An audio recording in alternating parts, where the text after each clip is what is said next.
You've probably heard of it. It's one of the internet's most chilling and, honestly, most persistent legends. It's a story all about science being pushed way, way past its breaking point and the absolutely horrifying things that are supposed to have happened next. So today, we're going to dissect the Russian sleep experiment. We're going to figure out what's fact, what's fiction, and maybe most importantly, what its staying power tells us about the kinds of stories we want to believe. I mean, for years, this story has been making the rounds online, right? It's always presented as this lost chapter of Cold War history. And it is so graphic, it's disturbing, and you know what? For a lot of people, it feels just plausible enough to be real. Which brings us to the big question. The simple one. Is any of it actually true? Okay, so the premise is pure nightmare fuel. Picture this. It's the 1940s, Soviet researchers in some secret facility. They seal 5 political prisoners inside a chamber. And their goal? To test a brand new experimental gas that's supposed to completely get rid of the need for sleep. We're talking keeping them awake for 15 days straight. And the result they describe? Well, it's just pure body horror. The story goes into graphic detail about a total psychological collapse. The subjects supposedly turn on each other, they start tearing out their own organs, and they basically transform into something that's barely even human. Yeah, it's a story that definitely sticks with you. But does it hold up when you really start looking at it? All right, first things first. Whenever you're looking at a historical claim like this, the very first place you have to go is the evidence. You've heard the saying, extraordinary claims require extraordinary proof. And boy, is this story extraordinary. So let's go follow the paper trail, or, as you're about to see, the complete lack of one. So let's put this into perspective. Think about a real, totally documented, and deeply unethical experiment, like the CIA's MKUltra program.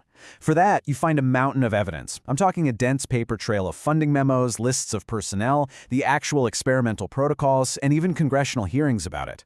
But for the Russian sleep experiment, we've got nothing. Zip. Zero. No primary sources, no records from any institution, no reports to back it up. All we have is the story itself. Now, I know what you're thinking. Well, of course there's no evidence. It was top secret. But that's kind of misunderstanding how secrecy and big projects actually work. Even super clandestine operations require people, equipment, logistics, the whole shebang. And all of that stuff generates records, invoices, personnel files, supply orders. I mean, even the most repressive regimes in history were built on mountains of bureaucracy. So you got to remember this. A total absence of any record isn't a sign of a perfect cover-up. It's pretty much proof that it never happened in the first place. Okay, so the historical record is a total dead end. Let's pivot. Let's turn to the hard science. From a biological standpoint, could the human body even do what the story describes? So here's what science actually tells us happens when a person is totally deprived of sleep. After just a few days, your brain literally starts forcing itself to shut down in these little tiny bursts called microsleeps.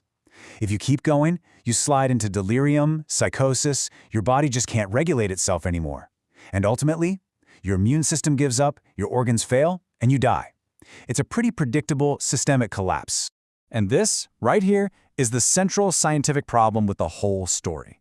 The narrative has its subjects, running around performing these acts of extreme physical violence and having deep philosophical conversations after 15 days with zero sleep. That's not just unlikely, it's biologically impossible. It completely violates the fundamental rules of neurobiology.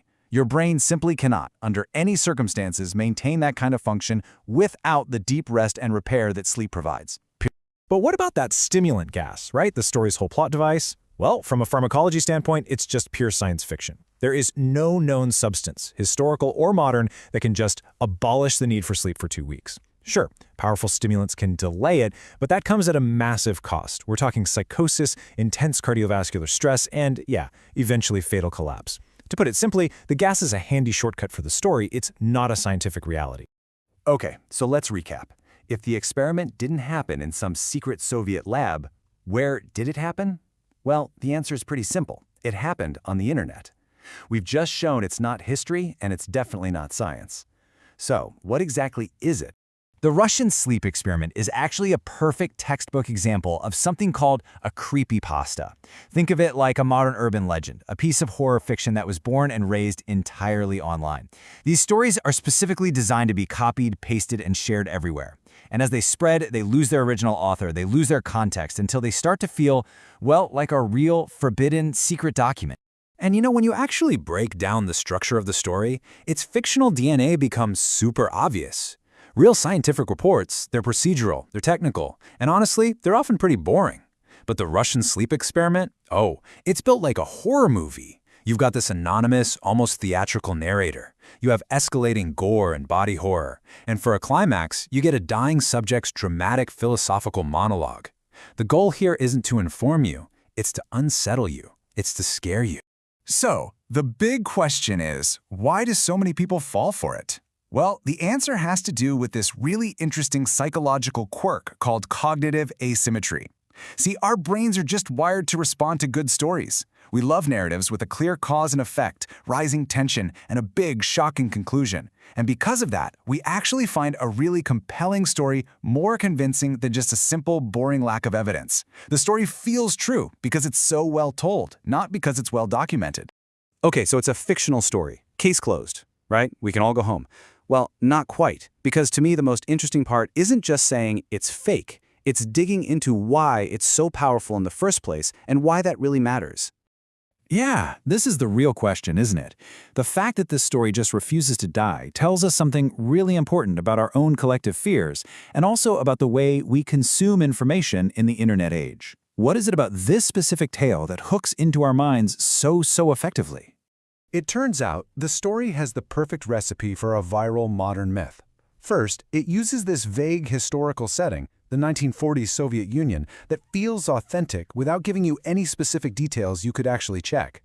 Second, it taps right into our pre-existing anxieties about government secrecy, surveillance, and science without any moral limits. The Cold War backdrop is just the perfect camouflage. It gives you that built-in excuse. Of course there's no evidence. It was all covered up. And maybe most importantly, it borrows the language and the look of a scientific report, which gives it this air of authority it absolutely has not earned. There's an analysis of the story that just sums it up perfectly. Its power comes from the fact that it borrows the authority of science, the labs, the researchers, the procedural tone, but it completely throws out all the constraints that actually make science, science. Things like, proof, plausibility, and verifiable evidence. And, there's a real harm in this. It's not just a harmless, scary story. When we let this kind of fictional spectacle stand in for fact, we start to distort our understanding of actual history. There have been real, documented atrocities. There are real, documented dangers of sleep deprivation.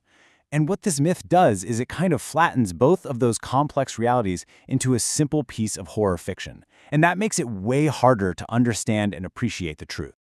So really, the takeaway here isn't just, hey, that scary internet story is fake. The much bigger lesson is about learning to see how easily a story's form can pretend to be substance. It's about recognizing how the look and feel of science can be used to sell a narrative that is actually the furthest thing from scientific. And that really leaves us with one last thought. Once you understand the anatomy of a myth like this one, it gives you a kind of toolkit for critical thinking. It makes you stop and ask, what other true stories that we all just take for granted might be built on a similarly compelling but ultimately hollow foundation?